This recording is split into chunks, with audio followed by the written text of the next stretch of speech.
آپ میرے left side پہ پی ٹی آئی کی ایک خاتون رہنما ہے زرتاج گل صاحبہ، یہ ان کی بہن ہیں جو لاہور کالج ویمنز یونیورسٹی اس میں پروفیسر ہیں، اور ان کی بھی ویڈیو ایک سرفس کی جس میں ایسے لگ رہا تھا کہ یہ بچوں کو انسٹیگیٹ کر رہی ہیں اور کہہ رہی ہیں کہ آپ کو انصاف نہیں ملے گا، آپ کو یہاں پر کس کو یہ بات بتانے آئے ہو۔ یہ میرے ایک ایسے مخالف کی جماعت ہے، اگر میں اپنی مخالفت کی بات کروں، پالیٹکس کی بات کروں، کہ ان کی کئی باتوں کا میں آنکھیں بند کر کے اس لیے بھی یقین کر لیتی ہوں کیونکہ ان کی سیاست ہی یہی ہے، لیکن میں نے پھر بھی، کیونکہ اب میں ایک سیاسی رہنما نہیں ہوں، میں ایک چیف ایگزیکٹو ہوں جس کے صوبے کے اندر تمام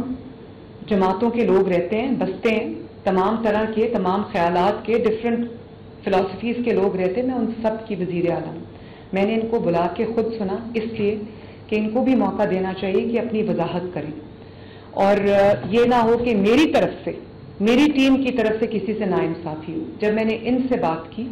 تو انہوں نے مجھے یہ بتایا، اور پھر میں نے ویڈیو کو کورابریٹ کیا، انہوں نے مجھے یہ بتایا کہ بچے آئے، مشتعل ہو کر آئے،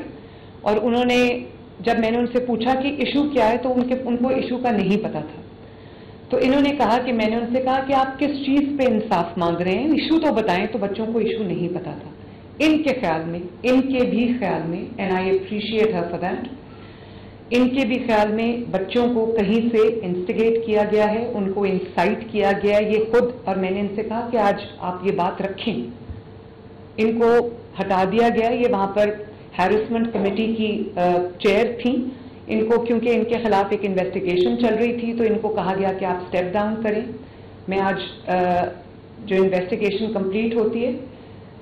جیسے یہ کہہ رہی ہیں، اگر یہ نہیں ہے اس میں انوالو تو ان کو دوبارہ سے ہمیں ری انسٹیٹ کرنا چاہیے۔ کوئی کسی کا بہن ہو، بھائی ہو، رشتہ دار ہو، وہ اپنے کیے کا خود رسپانسبل ہے۔ تو میں آپ سے کہوں گی پروفیسر صاحبہ کہ آپ جو آپ نے بات مجھے کہی تھی آپ ریپیٹ کر دیں۔ السلام علیکم، I am Dr. Shabnam Gul and I am chairperson and ex-convener of harassment committee LGWU۔ مجھے یہاں پہ جو آفس میں تھا وہ انویسٹیگیشن کے لیے بلایا گیا کہ جو اسٹرائک ہوئی اس میں میرا رول ہے یا نہیں، کیونکہ میری ویڈیو جو تھی وہ وائرل تھی۔ تو کیونکہ میں گورنمنٹ آف پنجاب کے اندر کام کرتی ہوں اور میرا ادارہ بھی اس کے اندر آتا ہے، تو اس کیپیسٹی میں جواب دہ ہوں۔ تو اس کے لیے جو مجھے انویسٹیگیشن کے لیے کال کی گئی، میں اویئر ہوئی آفس میں اور میں نے اپنی ایکسپلینیشن دی۔ میں کسی پولیٹیکل کیپیسٹی میں، کسی بھی جماعت کی کیپیسٹی میں یہاں پہ اویئر نہیں ہوئی۔ میں کیونکہ اس ٹائم پہ جب یہ انسیڈنٹ ہوا اسٹرائک، تو میں ہیرسمنٹ کمیٹی کی کنوینر تھی، اور میرا کام یہ تھا، مجھ وائس چانسلر نے کہا کہ آپ یہ ساری سچویشن کو دیکھیں اور اگر اسٹوڈنٹ جو ہے وہ غصہ ہے تو ان کو کام ڈاؤن کریں۔ تو میری ویڈیو جو ہے وہ وائرل ہوئی، جس میں مجھے کنسرن آفس نے بلایا ہے کہ آپ ایکسپلین کریں کہ آپ اسٹوڈنٹ کو کیوں اکسا رہی ہیں۔ تو اس کا جواب میں نے ان کو یہ جمع کرایا ہے کہ میں نے اسٹوڈنٹ کو اکسایا نہیں، بلکہ میں نے ان کے غصے کو کم کرنے کی کوشش کی کہ آپ کس بات کے اوپر غصہ ہیں، اور اگر کوئی مسئلہ ہے تو ایز کنوینر کمیٹی مجھے بتائیں، اور ہم سب سے جو سینئر ہیں، جو ادارے کے سربراہ ہیں، وہ وائس چانسلر ہیں، آپ ان کے پاس جائیں اور بتائیں۔ کہ بہت سارے بچوں کے نالج میں پرابلم جو تھے ان کی سمجھ میں نہیں آ رہا تھا، ان کے نالج میں نہیں تھا، اور بہت سارے بچے جو تھے کیونکہ یہ بہت سینسٹیو ایشو ہے جس کے اوپر ہر بچہ فیل کرتا ہے اور مین فیمیل اٹیچمنٹ فیل کرتا ہے، تو بچے اکٹھے ہو گئے اور بہت سارے بچے ایک دوسرے کی بات سن کے اپنا اپنا اسٹیٹمنٹ دے رہے تھے۔ لیکن میں کیونکہ کنوینر کمیٹی کو وائس چانسلر نے نئی کو اپوائنٹ کیا ہے اور یہ اتھارٹی وائس چانسلر کے پاس ہے۔ سیکنڈ یہ ہے کہ اس واقعے کو جو اسٹرائک ہوئی ہے، وائس چانسلر نے ایک اور کمیٹی ممبر کو جو ہے یہ ذمہ داری دی ہے کہ وہ چیئر کرے اور ہمیں انویسٹیگیٹ کر کے دے۔ تو میں اپنی پوزیشن جو ہے convener committee at the moment میری نہیں ہے، کیونکہ میں چیئر نہیں کر رہی اس کمیٹی کو، لیکن جس وقت یہ انسیڈنٹ ہوا تھا میں اس وقت کنوینر کمیٹی تھی۔ تو میں نے اپنی پوزیشن جو ہے وہ میڈم سی ایم کو ایکسپلین کی ہے کہ میں اس اسٹرائک کا حصہ نہیں تھی، نہ میں نے اسٹوڈنٹ کو اس بات پہ اکسایا، بلکہ میں نے سچویشن کو کنٹرول کیا. اور آپ کیا سمجھتی ہیں کہ آپ نے جو مجھے اپنا انالیسس دیا تھا وہ بھی آپ بتا دیں سر.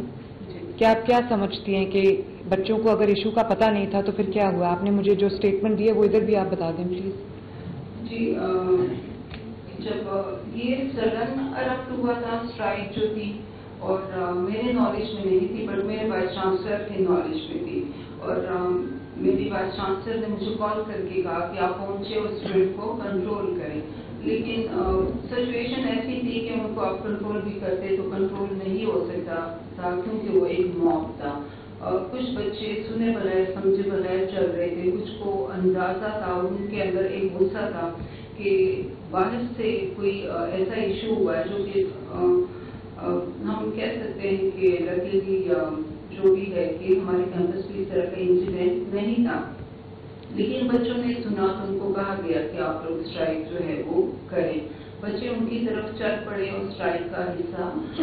بن گئے. تھینک یو پروفیسر صاحب، تھینک یو.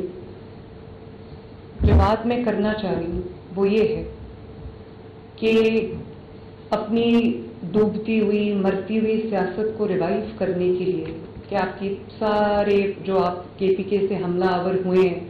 پنجاب کے اوپر، جو آپ نے ملک میں انریسٹ پیدا کرنے کی کوشش کی ہے، جو آپ نے ملک میں گھیراؤ جلاؤ کرنے کی سازش کی ہے، میں سب سے پہلے عوام کی شکر گزار ہوں. پنجاب نے کسی بھی کال پہ ان کو رسپونڈ نہیں کیا. انہوں نے ملٹیپل کالز دی ہیں. کے پی کے چیف منسٹر اس کو لیڈ کرتے رہے. انہوں نے کے پی کے چیف میں بہت بار یہ میڈیا پہ آ کے یہ بات کہہ چکی ہوں کہ کے پی کے چیف منسٹر نے سرکاری وسائل، صوبے کے وسائل جو صوبے کے عوام کا حق تھا، 1122 کی گاڑیاں، ایمبولینسز، فائر بریگیڈ جو صوبے کے عوام کے لیے، وہ اس سے لیس ہو کر خیبر پختونخوا سے پنجاب پہ اور وفاق پر حملہ آور ہوئے. اور ایک ایسے اگلی سینز جن کو پوری دنیا نے دیکھا کہ واٹر کیننز چل رہی ہیں، آنسو ٹیئر گیسنگ ہو رہی ہے، یہاں سے بھی ہو رہی ہے، وہاں سے بھی ہو رہی ہے. میں نے کبھی یہ سینز پہلے نہیں دیکھے کہ ایک صوبہ پورے ساز و سامان کے ساتھ، اسلحے کے ساتھ دوسرے صوبے پہ، کسی دوسرے ملک پہ نہیں، دوسرے صوبے پہ حملہ آور ہو رہا ہے. تو اللہ تعالیٰ کا شکر ہے کہ ان کو ناکامی کا سامنا کرنا پڑا. اور وہ یہ ایس پی او جو ہو رہی ہے، ایسے موقع پہ وہ اس چیز کو ہائی لائٹ کرنا چاہتے تھے، ملک کے حالات خراب کرنا چاہتے تھے. میں مان ہی نہیں سکتی کہ کوئی سچا پاکستانی ہو، اس ملک سے پیار کرنے والا محب وطن پاکستانی ہو اور وہ یہ کرے، وہ چاہے اس کا تعلق کسی بھی جماعت سے ہو. جب وہ ملک کو اوپر جاتا دیکھتا ہے، جب وہ ملک کی اکانومی بہتر ہوتے دیکھتا ہے، جب وہ اپنے عوام کے حالات بہتر ہوتے دیکھتا ہے، تو وہ کہتا ہے میں تھوڑی دیر انتظار کر لوں، پالیٹکس کین ویٹ، سیاست انتظار کر سکتی ہے، لیکن میں ملک کی ترقی کے راستے میں نہیں آؤں گا. میں ملک کی ترقی کے جو اس کو بلاک کرنے کے لیے میں سامنے نہیں آؤں گا. I am sorry, I have to say that. یہ لوگ ملک دشمن بھی ہیں، لیکن ملک دشمنی تو اب ان کی پہچانی گئی ہے. میں ان کو دہشت گرد جماعت کسی وجہ سے کہتی ہوں، کسی وجہ کے بغیر نہیں کہتی. لیکن اب جس بچی کا نام لے کر انہوں نے یہ پوری ایک سپاک کرنے کی کوشش کی ہے انریسٹ، اس بچی کی جو نقصان ہوا ہے، اس کے ماں باپ کا جو نقصان ہوا ہے، اس کے گھر والوں کا جو نقصان ہوا ہے، ان کی ریپوٹیشن کا جو نقصان ہوا ہے، اس کی بھرپائی کون کرے گا؟